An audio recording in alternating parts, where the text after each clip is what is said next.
Hey, what is up, guys? Today we are back with another video, and we're going to be reading this book right here. I tried to I tried it last time, but it was ruined a little bit, and I couldn't post it. So I'm trying again. It's supposed to be a kid-friendly channel, so Yes. Kid friendly. Yay! Okay, chapter 1. I accidentally vaporized my pre-algebra teacher. I did not. Algebra teacher. See, my mom's over here to help me pronounce stuff. Yay! Look, I didn't want to be a half-blood. If you're reading this book because you think you might be my advice is close this book right now. Believe whatever lie your mom or dad told you about your birth and try to lead a normal life. Being a half-blood is dangerous. It's scary. Most of the time it gets you killed in painful, nasty ways. If you're a normal kid reading this because you think it's fiction, great. Read on.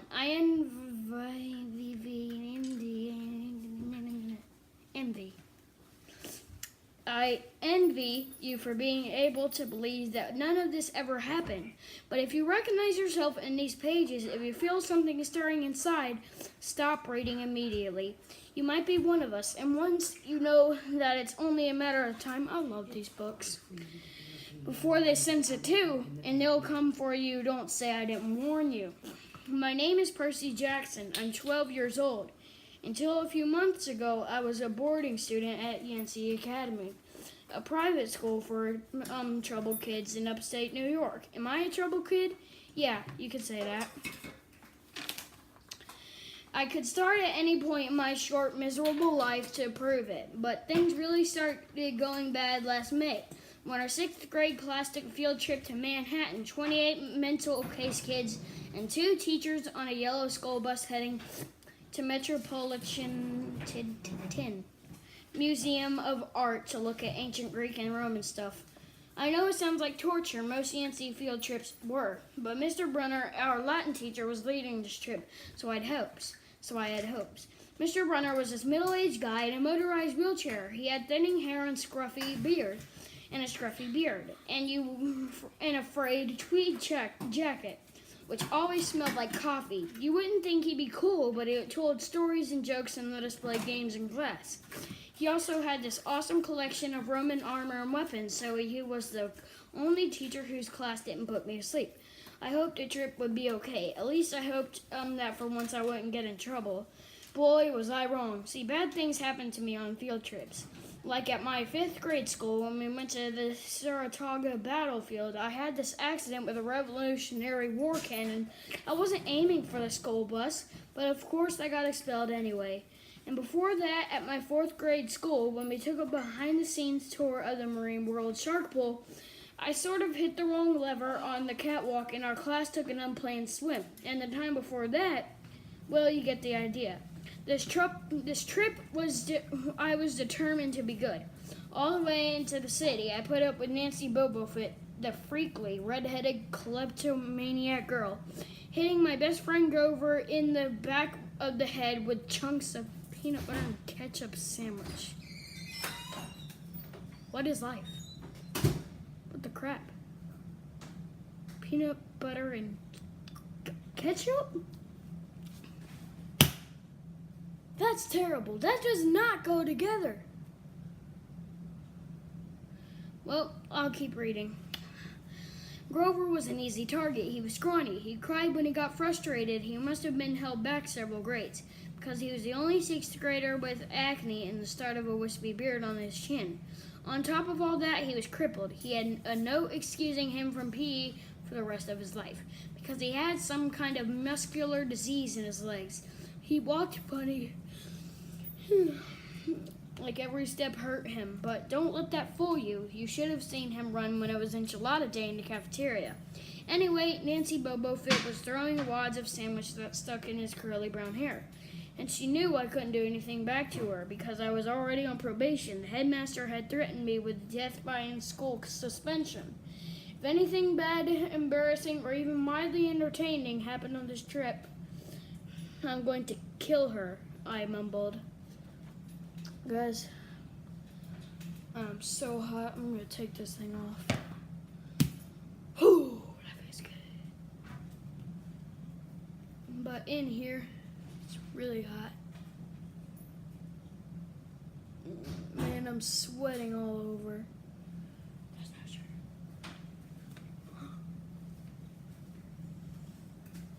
Okay, let me find out where I was, Maggie.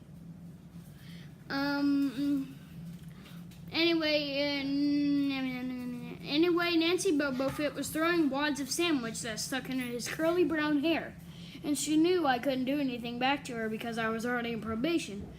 The headmaster had threatened me with death by in-school suspension if... Oh, wait. I'm going to kill her, I mumbled. Grover tried to calm me down. It's okay, I like peanut butter. He dodged another piece of Nancy's lunch. That's it, I started to get up, but Grover pulled me back to my seat. You're already on probation, he reminded me. You know who'll get blamed if anything happens. Looking back on it, I wish I'd decked Nancy Bobofit. Right then and there, and school suspension would have been nothing compared to the mess I was about to get myself into. I bet it's not. Nothing. I bet it is nothing compared to what he's about to get himself into. Mr. Brunner led the museum tour. He rode up in front of his wheelchair, guiding us through the big echoey galleries past marble statues and glass cases, full of really old black and orange pottery. It blew my mind that this stuff had survived for 2,000, 3,000 years.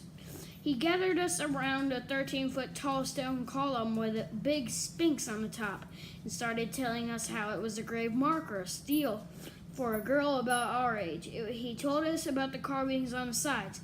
I was trying to listen to what he had to say because it was kind of interesting, but everybody around me was talking. Every time I told them to shut up, the other teacher chaperone, Miss Dodds, would give me the evil eye.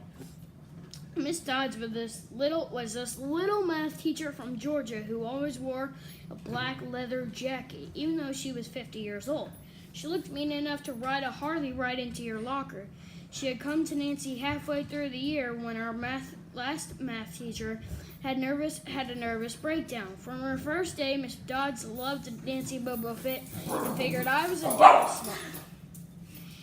I was devil spawn. Maggie, please don't run with that dog. I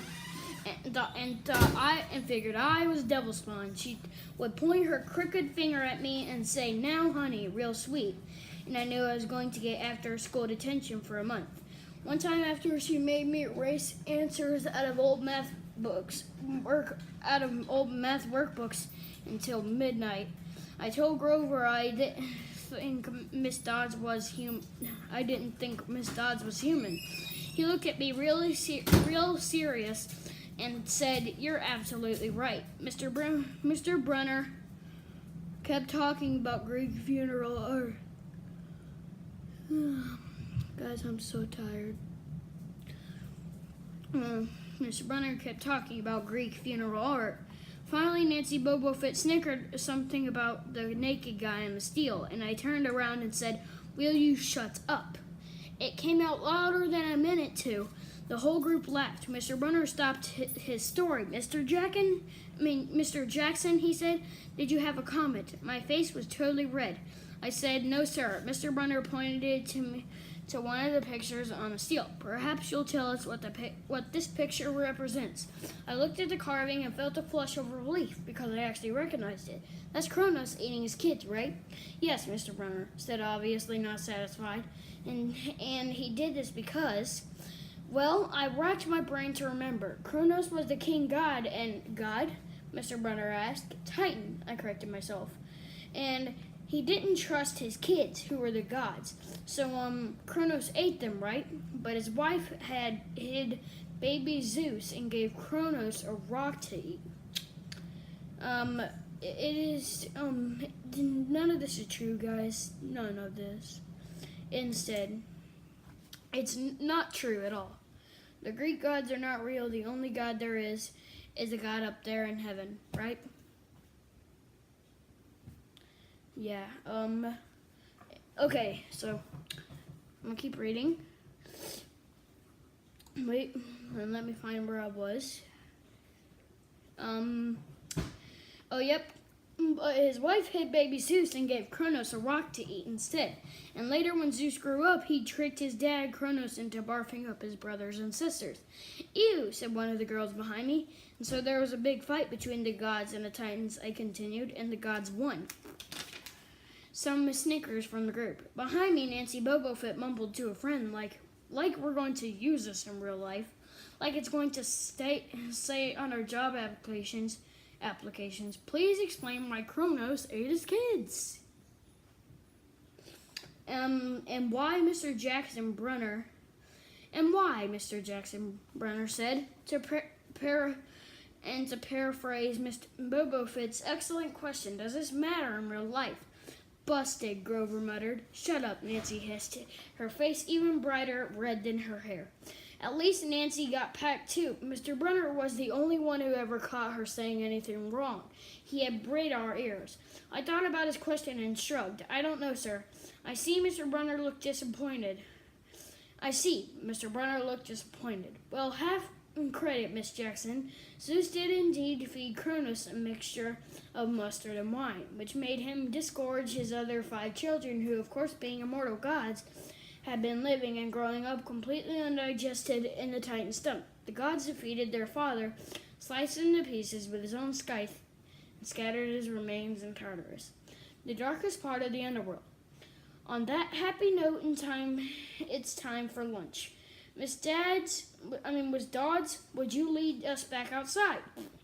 The class drifted off. Girls holding their stomachs, the guys pushing each other and around and acting like doofuses. Grover and I were about to follow when Mr. Brunner said, Mr. Jackson, I knew that was coming. I told Grover to keep going. Then I turned toward Mr. Brunner. Sir? Mr. Brunner had this look that wouldn't let you go. Intense brown eyes that could have been 1,000 years old. He years old and had seen everything. You must learn the answer to my question. Mr. Brunner told me about the Titans, about real life, and how your studies apply to it. Oh, what you learn from me, he said, is vitally important. I expect you to treat it as such. I will expect only the best from you, Percy Jackson. I wanted to get angry.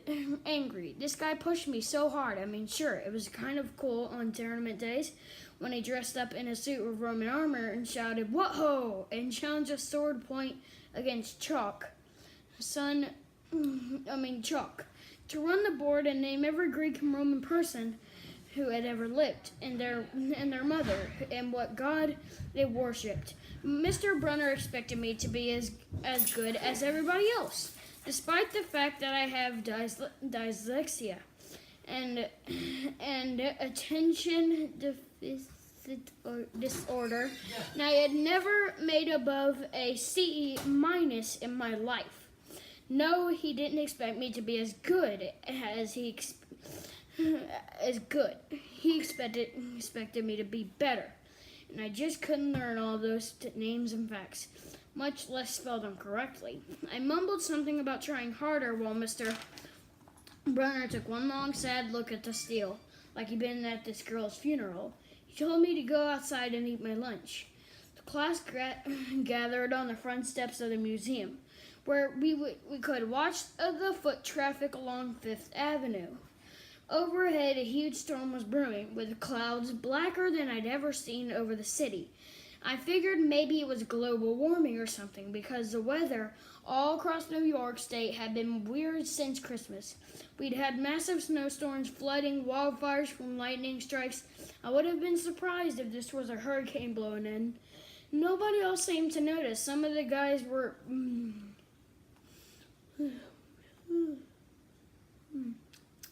pelting pigeons with Lunchable crackers. Nancy Bobofit was trying to pickpocket something from a lady's purse, and of course Miss Dodds wasn't saying a thing. Grover and I sat on the edge of the fountain, away from the others. Thought that maybe if we did that, everybody wouldn't know we were from that school. The school for loser freaks. Couldn't make it elsewhere.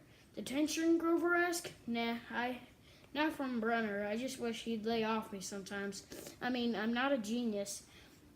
Grover didn't say anything for a while. Then when I thought he was going to give me some deep philosophical comment to make me feel better, he said, "Can I have your apple?" I didn't have much of an appetite, so I let him take it. I watched a stream of cabs going down Fifth Avenue and thought about my mom's apartment. Only a little ways uptown from where we sat. I hadn't seen her since Christmas. I wanted so bad to jump in a taxi and head home. She'd hug me and be glad to see me. But she'd be disappointed too. She'd send me right back to Yancey, reminded me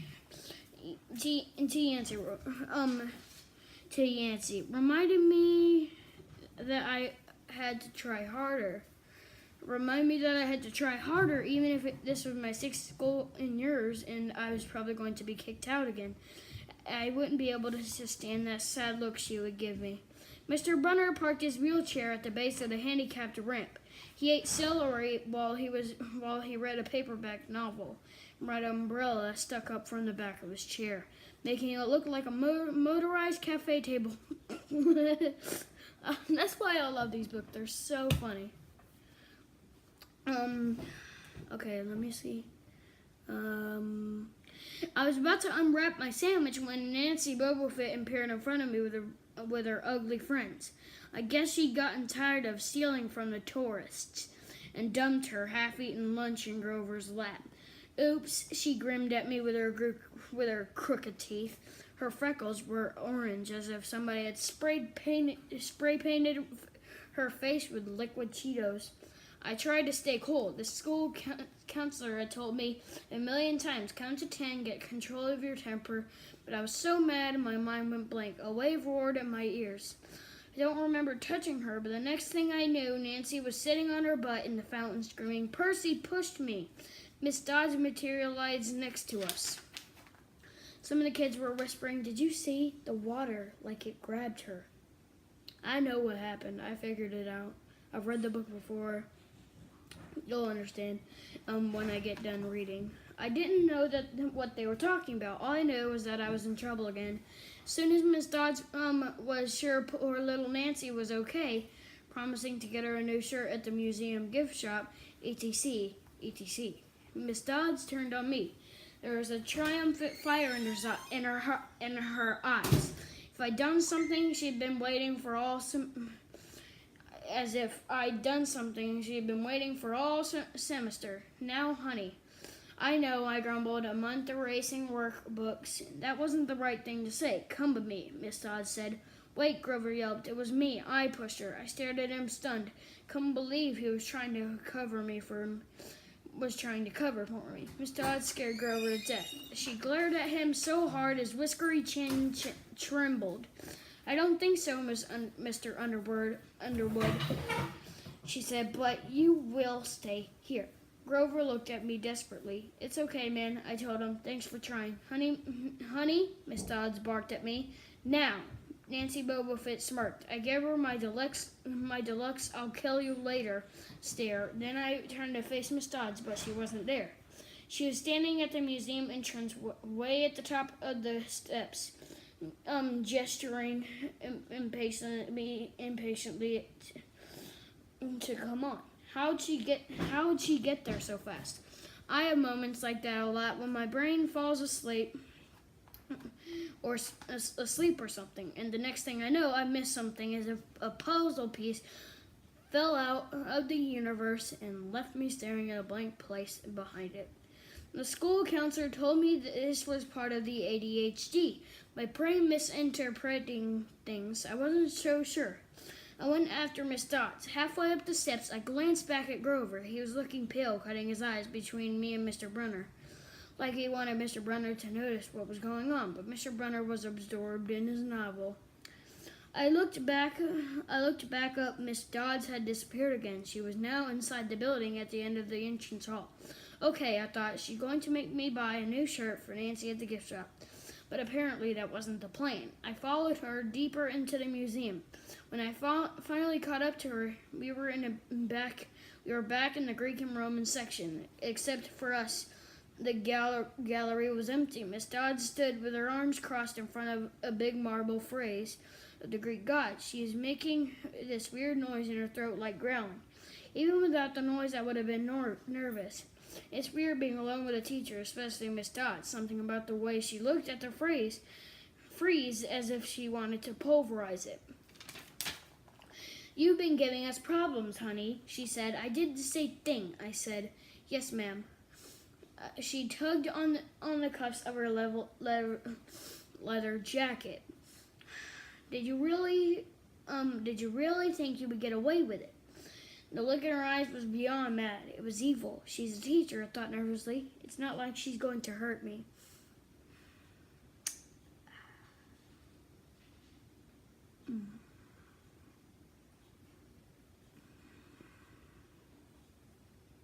"Let's keep reading," I said. I'll try harder, ma'am." Thunder shook the building. "We are not fools, Percy Jackson," Miss Dodd said. "It was only a matter of time before we found you out. Confess and you will suffer less pain." I didn't know what she was talking about. All I could think of was that the teacher must have found the illegal stash of candy I'd been selling out of my dorm room, or maybe they realized they got my essay on Tom Sawyer from the internet without ever reading the book, and now they were going to take away my grade. Or worse, they were going to make me read the book. "Well," she demanded. "Ma'am, I don't..." "Your time is up," she hissed. Then the weirdest thing happened. Her eyes began to glow like barbecue coals. Her fingers stretched, turning into talons. Her jacket melted into large feathering wings. She wasn't human. She was a shriveled hag with bat wings and claws and a mouthful of yellow fangs, and she was about to slice me to ribbons. Then things got even stranger. Mr. Brunner, who'd been out in front of the museum a minute before, wheeled his chair into the doorway of the gallery, holding a pen in his hand. "What ho, Percy!" he shouted and tossed a pen through the air. Miss Dodds lunged at me. With a yelp, I dodged and felt talons slash the air next to my ear. I snatched the ballpoint pen out of the air, but when it hit my hand, it wasn't a pen anymore. It was a sword, Mr. Brunner's bronze sword, which he always used on tournament day. Miss Dodds spun towards me with a murderous look in her eyes. My knees were jelly. My hands were shaking so bad I almost dropped the sword. She snarled, "Die, honey," and she flew straight at me. Absolute terror ran through my body. I did the only thing that came naturally. I swung the sword. The metal blade hit her shoulder and passed clean through her body as if she were made of water. Hiss. Miss Dodds was a sandcastle and a power fan. She exploded into yellow powder vaporized on the spot, leaving nothing but the smell of sulfur and a dying screech and a chill of evil in the air. As if those two glowing red eyes were still watching me. I was alone. There was a ballpoint pen in my hand. Mr. Brunner wasn't there. Nobody was there but me. My hands were still trembling. My lunch must have been contaminated with magic mushrooms or something. Had I imagined the whole thing? I went back outside. It had started to rain. Grover was sitting by the fountain, a museum map tented over his head. Nancy Boglefoot was still standing there, soaked from her swim in the fountain, grumbling to her ugly friends. When she saw me, she said, "I hope Miss Kerr whipped your butt." I said, "Who? Who?" I said, "Who? Our teacher." "Duh." I blinked. We had no teacher named Miss Kerr. I asked Nancy what she was talking about. She just rolled her eyes and turned away. I asked Grover where Miss Dodds was. He said, "Who?" But he paused first and he wouldn't look at me, so I thought he was messing with me. "Not funny, man," I told him. "This is serious." Thunder boomed overhead. I saw Mr. Brunner sitting under his red umbrella, reading his book, as if he never moved. I went over to him. He looked up a little distracted. "That would be my pen. Please bring your own writing utensil in the future, Mr. Jackson." I handed Mr. Brunner his pen. I hadn't even realized I was still holding it. I was still holding it. Sir, I said, where's Miss Dodds? He stared at me blankly. Who? The other chaperone, Miss Dodds. The pre-algebra teacher. He frowned and sat forward, looking mildly concerned. Percy, there's no Miss Dodds on this trip. As far as I know, there has never been a Miss Dodds at Yancey Academy. Are you feeling all right? There, that's chapter 1. So yeah, I think that was a good chapter. Really cool, really interesting. Tomorrow I will read the second chapter. And bye guys, be sure to leave a like if you want to see more of Percy Jackson. And if you want me to read any books, I could go to the store and buy them. And yeah, I could do that. And yeah. So leave a like, subscribe, hit the bell, share this video with your friends, and goodbye.